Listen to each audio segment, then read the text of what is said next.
You know what that sound means. It means that it's time for another edition of the Culture Watch podcast, a ministry of speaking for him.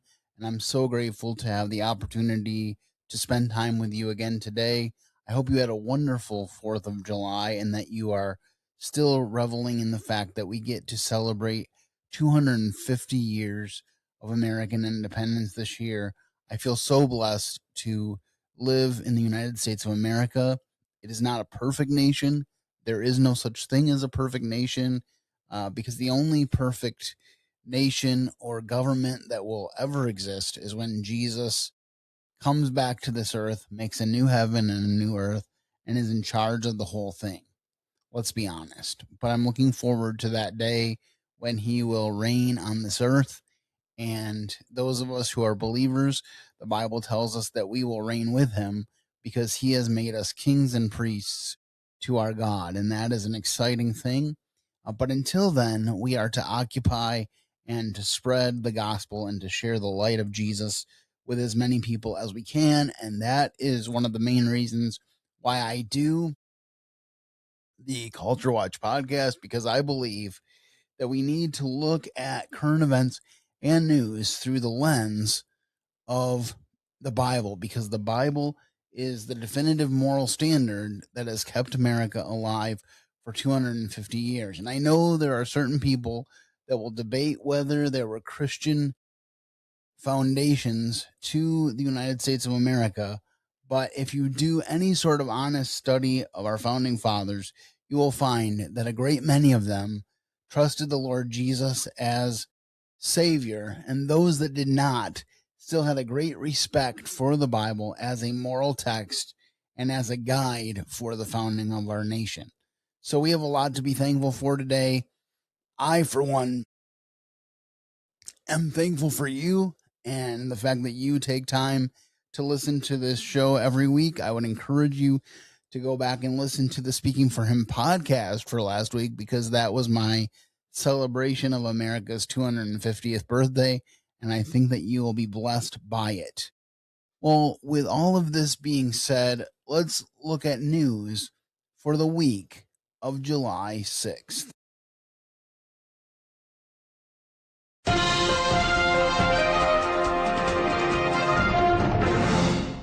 So today I want to start out our show by talking about the fact that the Supreme Court just wrapped up their calendar.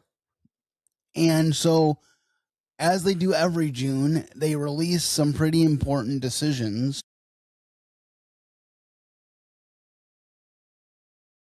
So now the U.S. Supreme Court has ruled in favor of Idaho and West Virginia laws. These are state laws now that ban transgender athletes from participating on female sports teams.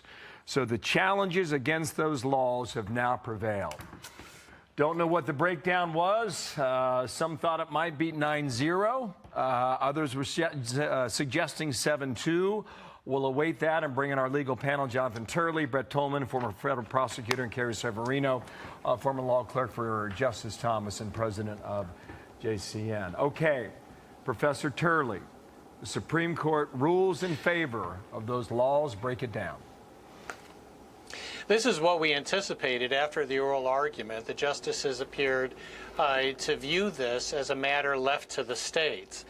This is welcome news for many in the country. This is an issue that polls almost at 70% in favor of keeping sports to biological genders. So this is likely to really spur on other states to follow suit in terms of their own laws. It also reflects the fact that the court previously, in fact last year, said that transgender status is not a protected class in the sense of race or religion. So that is a consistent position.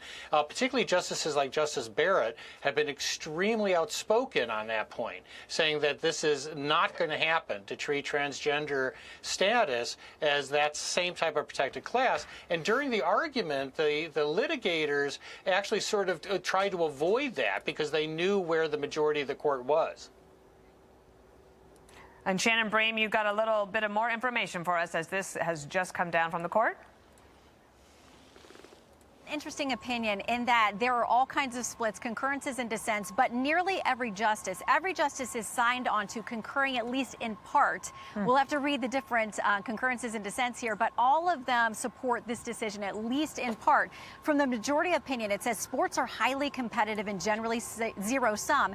At almost every turn, someone wins and someone loses. Every athlete who makes a team takes a roster spot from another athlete, and every player who earns playing time reduces the playing time of a teammate. Every player who makes the starting lineup sidelines another who remains on the bench. They go on to say this, like every student who earns an athletic scholarship takes that opportunity away from another student, and so on. Women and girls who play sports care deeply about all of these things. They obsess about them. They spend extraordinary time and effort in the heat and in the cold to work out early in the morning and late at night to get a little faster, a little stronger, jump a little higher, shoot a little better, and it goes on from there. But essentially says they have to savor these athletic accomplishments and cherish them. And what these states have done here, they say they should be allowed to have these life-changing opportunities on an equal playing field without fear of physical injury from biological males or being forced to compete against biological males. They say consistent with Title IX, which we know was created to protect women's sports opportunities, and the Equal Protection Clause, we hold that the states may maintain women's and girls' sports for biological females. So big wins as we expected here for West Virginia and Idaho, and a recognition that there are differences in sports, and when you give a slot to someone else, it costs someone else. And in this case, they say women and girls should be protected from that. So I'm really pleased with this decision. Obviously, I don't think it went far enough because I think that this is the type of culture-shattering issue that affects all people in all states. And I think that it should have been a decision to ban transgender athletes from being in women's sports all across the country. I really do believe it's that big of an issue. And for those who may not, just consider with me this. If you were in a race and the top 2 or 3 contenders in the race were going to be up for a scholarship that the 4th and 5th place winners would not be, how devastating would it be if you were a biological woman who was racing and working hard to try to get one of these scholarships only to be beaten by a biological male who thinks that he's a woman and not be given the opportunity to get this scholarship or even the opportunity to win a championship? We've seen numerous times where biological males have won high school track championships because their bodies are physically superior to women. That's the whole reason that there are women's sports. It's the whole reason that there is Title IX. And I want to give you some information about this decision. First of all, the Supreme Court voted 6-3 along ideological lines that banning transgender athletes from female teams does not violate the 14th Amendment's equal protection rights. So I'm really excited that the Supreme Court made this decision, even though I don't feel that it is broad enough. But I think hopefully it will give courage to other states to make the decision to ban biological males from women's sports. The most telling statistics about this, of course, are when you consider the stories of people like Leah Thomas, who competed as William Thomas because he is a biological male and was like 400th in collegiate swimming that year, and then the following year competed as a woman and was a collegiate champion in one race. Not to mention the fact that the person that he beat was a silver medalist in the Olympics. So this was not a slouch by any stretch. The fact of the matter is that he made the decision to become a woman after puberty had already given him a fully male body. And the idea of transitioning minors is another gross issue that needs to be dealt with decisively, and I'm so glad that so many states are cracking down on their treatment of minors, because people that can't even decide what time to go to bed at night or what to eat for dinner, meaning people that would eat dessert and only dessert if you let them, are somehow able, in many people's eyes, to make life-changing, non-reversible decisions about their bodies. And that is unacceptable. But that's another issue for another time. So basically, you have a situation where either you transition as a minor, so you never go through puberty, which, as I said, is morally reprehensible in and of itself, or you go through the transition, quote unquote, to a woman after you go through puberty, and you have all the advantages of a male athlete competing in a female athletic world. So either way, it doesn't work very well. And I'm very excited that this decision was made, because I think that we need to honor the fairness of competition. There will be no need for women's sports if you're not going to uphold the right of biological women to compete without worrying about the man next to them. So I'm praising God for that. Before I depart from the Supreme Court today, I did want to make mention of the birthright citizenship decision. That was also a 6-3 decision. And the dissenters for that were Clarence Thomas, Samuel Alito, and Neil Gorsuch. And then there was one justice, Brett Kavanaugh, who dissented on the basis of the fact that there was legal precedent to keep it in place, not because it was found in the Constitution. So it was a statutory concurrence, I guess is what it's called in legal parlance. And the majority was Chief Justice John Roberts, Justice Sonia Sotomayor, Justice Selena Kagan, Justice Amy Coney Barrett, and Ketanji Brown Jackson. They ruled that the 14th Amendment guarantees birthright citizenship to virtually everyone born on U.S. soil. But let's break this down for a minute. What was the 14th Amendment enacted for? Let me take you back to 1865. The Civil War has just ended. The Union has fought bravely for, among other things, the abolition of slavery. I understand that that wasn't the only thing the Union was fighting for. The Union was fairly young at this point, and they were fighting to keep it together. Abraham Lincoln even said a house divided against itself cannot stand, but he also said that a nation like America could not exist half slave and half free. So he started the wheels moving by signing the Emancipation Proclamation, and that freed some of the slaves. But total freedom wasn't brought for the slaves until the ratification of the 13th Amendment in December of 1865.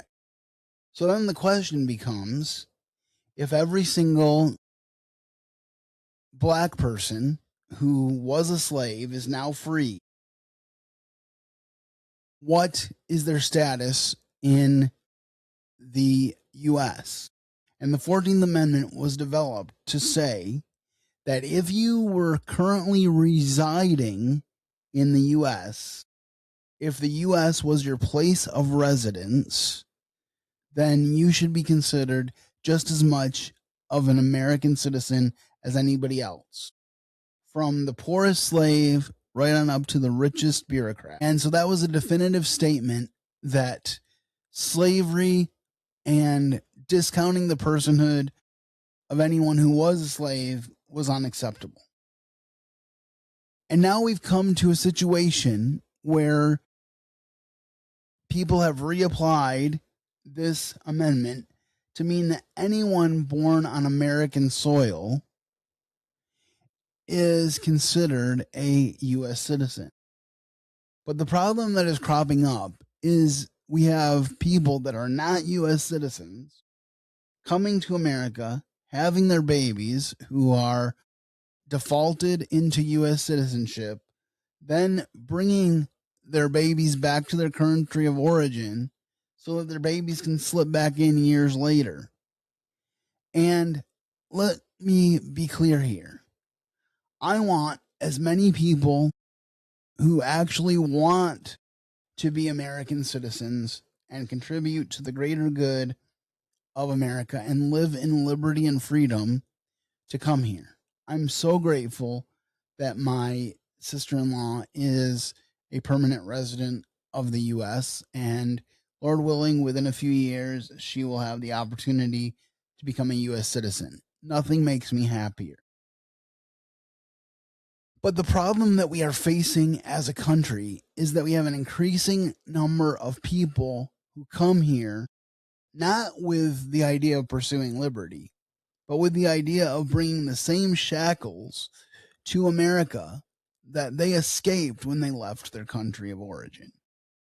And we even have people in Congress like Alexandria Ocasio-Cortez and Ilhan Omar who actively hate America, and yet they somehow get elected to represent it. And that is something that the 14th Amendment never was meant to allow. And I'm very disappointed in the Supreme Court for making this decision. I've also heard that the dissent by Clarence Thomas is a work of judicial genius. So if you're interested in that type of thing, I would encourage you to look it up. I may look it up eventually because I really respect Clarence Thomas.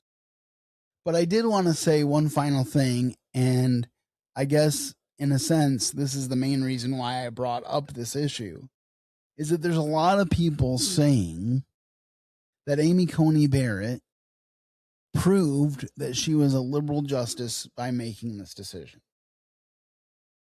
But first of all, let me say this. It is incumbent upon Supreme Court justices to be politically neutral. They are not supposed to be conservative or liberal based on who appointed them to the court. They are supposed to be constitutionalists. That's number one. Number two, I would say that Amy Coney Barrett has made some really good decisions on the court. And I'm really glad that she is a justice. She championed getting biological males out of women's sports. She was very vocal about that, as you heard in the piece I just played. So let's not pretend that one decision we disagree with invalidates everything she's ever done. It's kind of like these people who go against what Trump wants, and then people say, well, they were never really conservative. Well, quite frankly, I've never really seen Trump as a diehard conservative. I think he's made some really good decisions. I think overall he's been a good president to possibly a great president at times.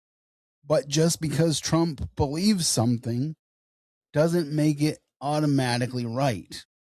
And the important thing for us as Americans, and especially for those of us who are lawmakers, is to do the right thing for all Americans. And I find it kind of interesting that whenever the Republicans seem to be wrestling with an issue, they actually wrestle. And there's a lot of disagreement within the party, and that can be frustrating at times. But in some ways, it's good because I like the fact that there are people in the Republican Party that aren't just going to toe the party line because it's the party line. I'd actually rather have dissent and discussion than people just being along party lines automatically.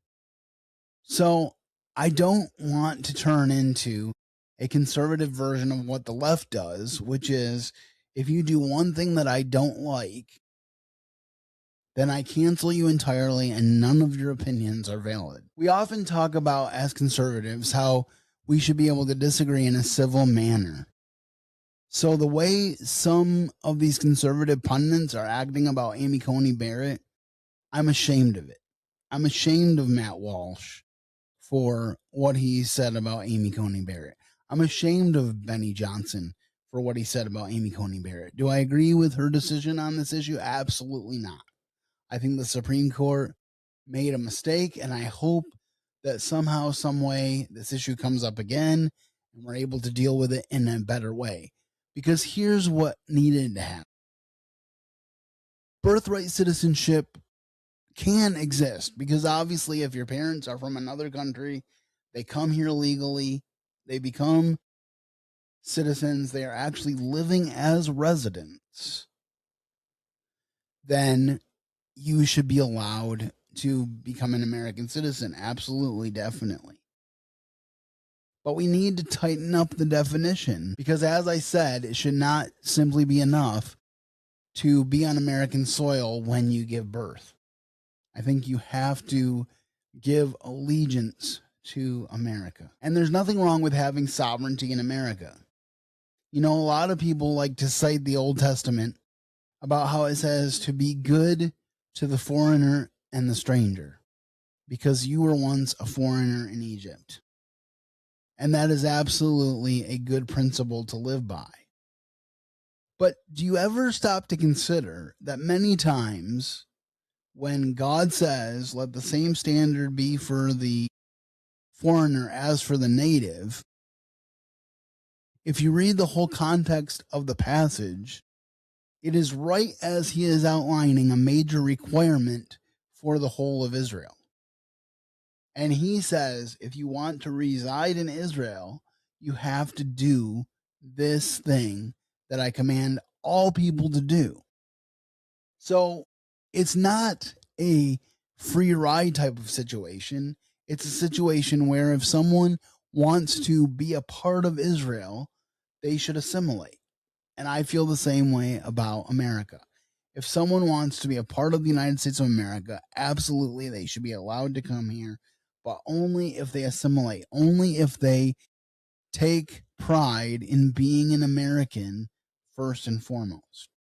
Does that mean you lose your culture? No. That's why we have Jewish delicatessens. That's why, we have pizza in America. That's why we have Italian restaurants. That's why we have Indian restaurants and Chinese restaurants and that's why we have different villages for different ethnic groups throughout the US. But one thing that we must remember is that America thrives best when we have the melting pot philosophy. I'm not sure who coined the term the melting pot, but the idea was that you take all of your cultural things that you enjoy and you come to the US and you blend all those cultural things together and you come out the other side and everyone rejoices in the opportunity to be in the United States of America. And what we've done lately is we have become the great ice cube tray because people come here not wanting to assimilate, not being proud of the history of America, but as I said, wanting to bring the worst parts of the culture that they left to America itself. That's why we have such a push toward democratic socialism. My friends, if I could issue you this warning, socialism doesn't work. It's been tried and failed many times. And democratic socialism is simply putting different lipstick on the same pig. That's not to mention that socialism becomes communism very quickly. Because even in the most socialistic societies, where everyone is supposedly equal, the leaders become more powerful. Because they say, I'm the leader, you're the follower. All the followers get the same thing, which is the scraps that the leaders don't want. Rather than what we have here in America, where if you come here with a dream and you're willing to work hard, you can make something of yourself. You can go from poverty to being a millionaire. One thing I will never understand about the women of The View, particularly like Whoopi Goldberg, she was poor and destitute. She was given the opportunity to have a career as an actress, and she excelled at it, and she became a millionaire. She might even be close to a billionaire at this time. Sunny Houston, she has had great opportunities to thrive in the United States of America, and she has a great position of influence on The View. Both of these ladies should be taking every opportunity to tell other ladies who are like them how they succeeded and that hard work pays off. And instead, they spend the majority of their time talking about how bad it is to be black in America and how the system is rigged and how no one can get ahead. Imagine a multimillionaire telling you that because of your color, which happens to be the same as theirs, you can't get ahead. It doesn't make a lot of sense, but that's the world in which we live. So I just want to thank the Supreme Court for making the decision that they did on transgender athletes in sports, for acknowledging that Title IX does not mean that a school has to allow biological males into women's sports. Because let's be reminded, Title IX was actually fought for by women who wanted the opportunity to experience the sports that the men were already experiencing. But it was understood that they wanted to experience them competing against each other, not against the men, because they knew they couldn't compete. You know, right now the World Cup is going on, and the U.S. men have never won the World Cup. As of this recording, they are headed into a face-off with Belgium. When you're listening to this, it will be tonight that they are playing in the Sweet 16 of the World Cup. They've never won it. But the women of the U.S. national team have won, I think, 3 or 4 World Cups. They are nationally well known as one of the better women's soccer teams in the entire world. Yet they have been beaten in soccer matches with high school boys. And that is the difference in athletic ability between men and women. That is why this issue is so important. My urgent prayer for you and I is that we would continue to hold up the U.S. Supreme Court and our other leaders in prayer, knowing that they have tough decisions to make. As I move on to the next story today, I have to share with you something that is really horrific and is not easy to share, but I think it needs to be shared. And this was on Live Free with Josh Howerton. And Josh is pointing out one of the really nasty side effects to surrogacy and the way that we approach having children today that is against God's plan. Now, what I'm getting ready to show you is one of the hardest things to watch I have seen in the last few years. What you're getting ready to look at is a gay, quote-unquote, married couple that bought a baby, the surrogacy to baby. So it's two dads, and one of the dads is holding the baby, and I'll be honest, man, it's gonna be hard for my eyes not to sweat while I watch this. Listen really close to the exchange one of these two dads has with the baby that he's holding. Who do you want, Dada or Pop? Baby go, dude, this is, oh, man, as a dad, that's tough. Who do you want, Dad or Pop? And the baby says, Mama, Mama. Okay, now watch. No, Mama. He says, no, Mama. Do you want Dada or Pop? Oh. Who do you want, Dada or Pop? Watch this is tough. Mom again. Nope. Mom again. Do you want Dada? You want Pop? No Momma way, again. Jose. Bro, watch this. I think. Oh. Watch. There is no mama.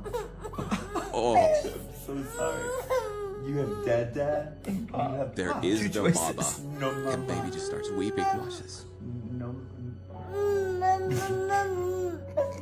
Mama. No mama. Oh. Listen to me. Ideas have consequences. You may go, well, man, if we just redefine things like marriage, oh man, it's not gonna hurt anybody. Yeah, it is. You know who suffers? Kids. Because every kid deserves to have a mom and a dad. And I just want to point this out to you. In that picture, one of the dads says, do you want dada or papa? Baby says, mama. Dad says, no dada or pop. Baby just begins weeping. And I would quote a Bible verse, out of the mouths of babes. I get emotional every time I see that clip. I've seen it several times now, and it just breaks my heart to hear this baby desperately wanting his mama, and for his dads to laugh at him and say there is no mama. I don't know if this is the same couple, but I know that a while back there was a couple that got a baby through surrogacy, a gay couple, and it was found out after the baby came to live with them that one of them was someone who had a criminal record that included crimes against young children. And I don't know what the resolve of that is. All I know is that if they had gone through the adoptive process, there are steps that need to be taken if you're adopting that would have brought that out. Background checks, I'm pretty sure, are required by adoption agencies. But in the case of surrogacy, it was not required. So that is a very negative thing, actually an awful thing, that comes out of this whole surrogacy thing. And to me, one of the greatest ironies in our country today is the number of fertility options that there are and the number of ways that people try to have families, while at the same time having so many children die by abortion. Maybe if we emphasized adoption in our country, we would have far less abortion and these babies would have places to live, because there are so many couples who are waiting to adopt. I know there are people who are listening to my voice right now who have varying views on issues like IVF and surrogacy. But I just want to make this statement, which I firmly believe, and that is, when you begin to go against the ultimate plan of God, which is for a man and a woman to have a baby together, and you come up with any number of weird ways for that to happen, you are starting down a slippery slope. So no matter how well-intentioned certain people are when they choose surrogacy or the like, please know that it is the embracing of surrogacy by our culture that led to the situation in this video. And to me, that is extremely sad. Now, I don't know the intricate details of this story. It may very well be that this child is a biological product of one of his dads. But here's what I do know. For 9 months, that child grew inside of a woman and bonded with her as his mother. And then, because this child was a product and service rather than treated as a child. He was ripped from his mother and given to two dudes who claim to be married and are now raising this child in an environment that God never intended.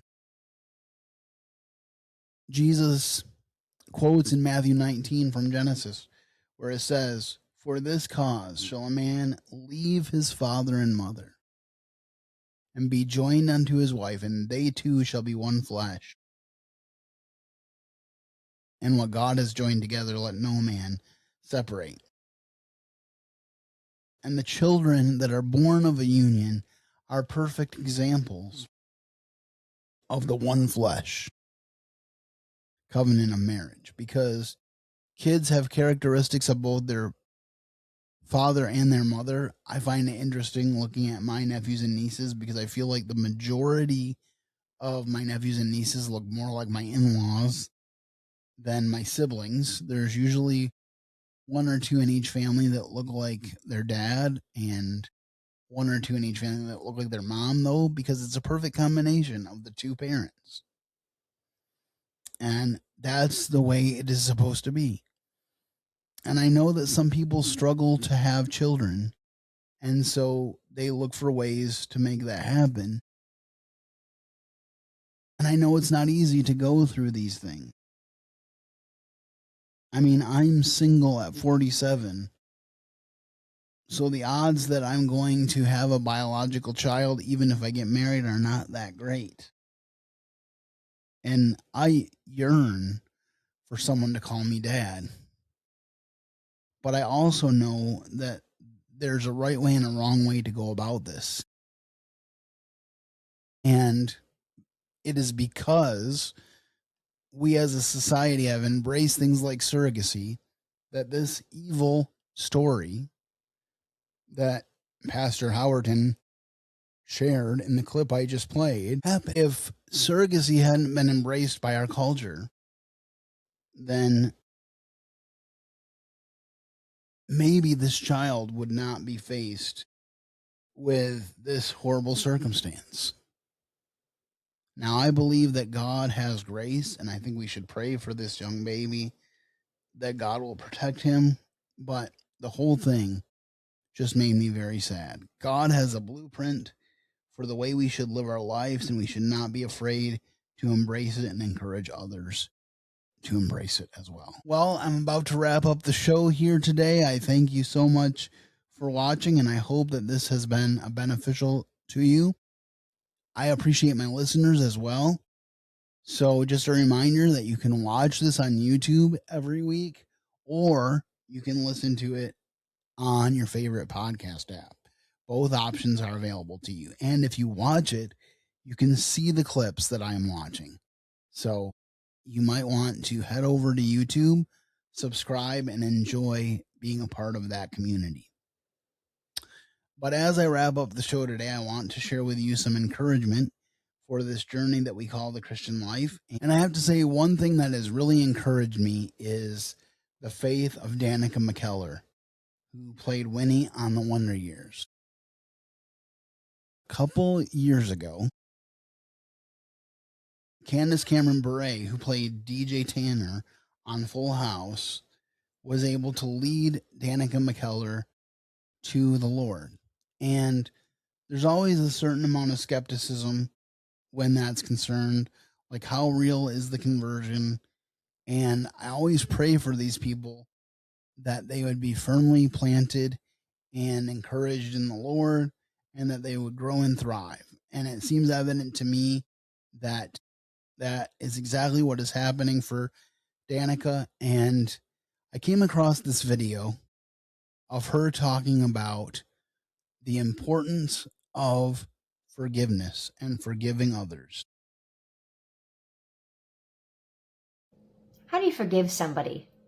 We know we're supposed to. We know that holding on to anger and resentment is like drinking poison and expecting the other person to die. So we know it's important. We know it's important because it's in the Lord's Prayer even. We're asking God for all these things, and the one thing that we say we're going to do in response is to forgive those who trespass against us, right? Jesus said, love your enemies. How do we forgive people? when they've done something really bad. I don't think forgiveness is bringing the person back into your life necessarily. They might be toxic, it might be bad news, but maybe forgiveness is as simple as truly praying for them, wishing them well. Even if you don't pray, truly wishing joy and love for them. I think that's the key to forgiveness, and that's the kind of forgiveness that frees up our soul. We can go on with our lives. By the way, you don't forgive them because they deserve it. It has nothing to do with them, zero to do with them, and everything to do with you and your soul and your peace. And if you need a little extra help, one thing that I've done before is I'm not quite ready to forgive them, but I want to be ready to forgive them. I'll say, you know what? I'm giving myself permission to be ready to forgive them. I don't have to be ready yet, but I've given myself permission to be ready to forgive them. Watch what happens. I really appreciated this video because I think we've all been there where someone does something to us and the last thing that we want to do is to forgive them. But I like a couple things specifically that Danica said in this video. First of all, she brought up something that many of us are probably already familiar with, the fact that choosing unforgiveness is like drinking poison and expecting the other person to die. All it does is make things worse for us. And bitterness and resentment doesn't stay where it is. It grows and grows. It truly is a poison. So that's the first thing that sticks out for me. The second thing she said was it has nothing to do with them and everything to do with peace for your soul. And I think that's so important to remember. One of the things that I often think about is, how can I harbor unforgiveness for someone for whom Christ died? And knowing that Christ forgave me, how can I withhold forgiveness from someone else? Jesus, in fact, commands us to forgive others because he forgave us. And really, if you think about it, every single person that you come in contact with every single day is someone for whom Christ died. So if you take that perspective shift, then you're able to exercise the truth that says for us to forgive others, even as God, for Christ's sake, has forgiven you. It puts everything in perspective.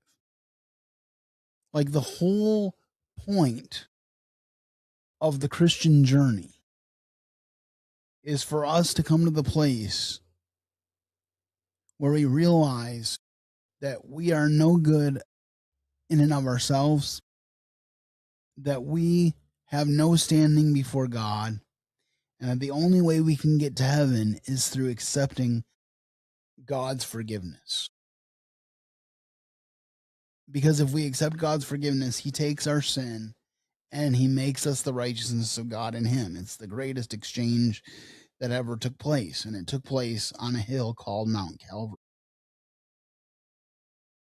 So if we have experienced this great exchange, where the God of the universe, who knows everything about us, has forgiven us anyway,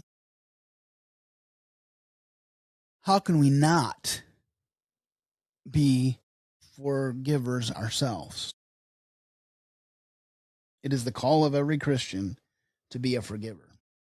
And remember, Jesus said, "Father, forgive them, for they know not what they do," while he was hanging on the cross, before any of them offered any desire to be forgiven.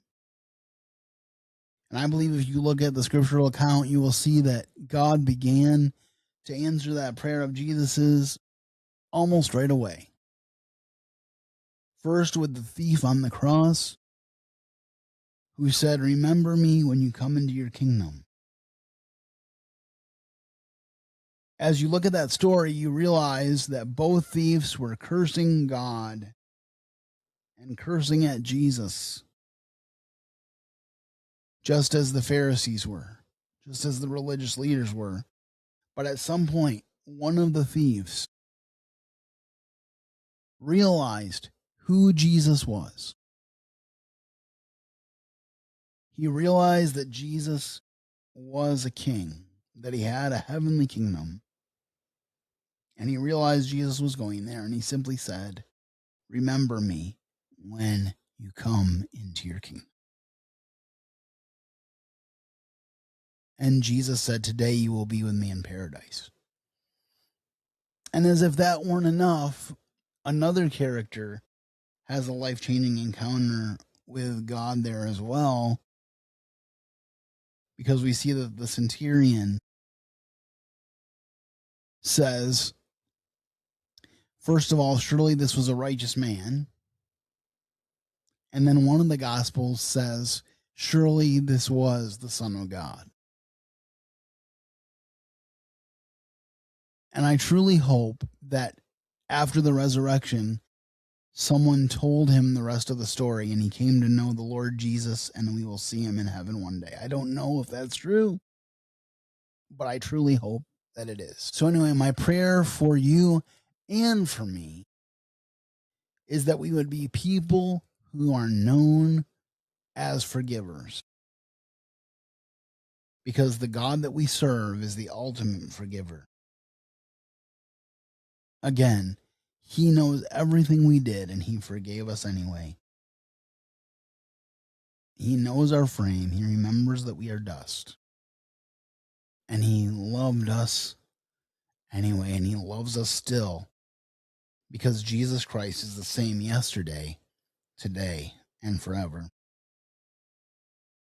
Well, that's what I have for you on today's edition of the Culture Watch podcast. I hope that if you've enjoyed this podcast episode, you will share it with your family and friends. As I said earlier, I hope you had a wonderful 4th of July and that you will spend the remainder of the summer and the remainder of this year being thankful for the liberty that you have in this country. Make sure that you get out to vote as the elections come up, because we have a unique position here in the United States of America as being a land that is of the people, by the people, and for the people. But if we don't exercise our rights, they can be taken away. And as you are contemplating the liberty that we have here in the great country of the US of A, I hope that you will also be contemplating the more important liberty that we have through Jesus Christ our Lord. And if you have yet to experience liberty through Jesus, may I encourage you to trust him today. When the Philippian jailer asked Paul what to do to be saved, he said, "Believe on the Lord Jesus Christ, and thou shalt be saved, and thy house." The same Jesus that saved the Philippian jailer in the book of Acts, chapter 16, can save you today. With that being said, I encourage you to share your comments, questions, and concerns with the contact information that's about to roll at the end of the show.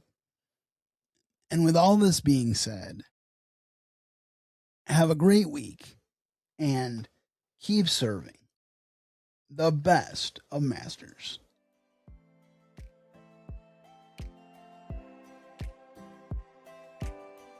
Thank you for listening to today's episode. Your host has been Andrew Gomison, founder of Speaking for Him. For information on today's show and to leave us comments and voicemails, please visit Speaking for Him. That is speaking numeral for him.blogspot.com. You can find Andrew's ministry at speakingforhim.com. That's speaking the number 4 HIM.com. And when you look for us on Apple Podcasts, Spotify, or all other major podcast platforms, let us know what you think of the podcast by leaving a rating and a review. Intro music for this podcast is provided by Audio Kraken. Transition music is provided by Superstate. Both of these tracks are available free of charge from pond5.com, pond5.com.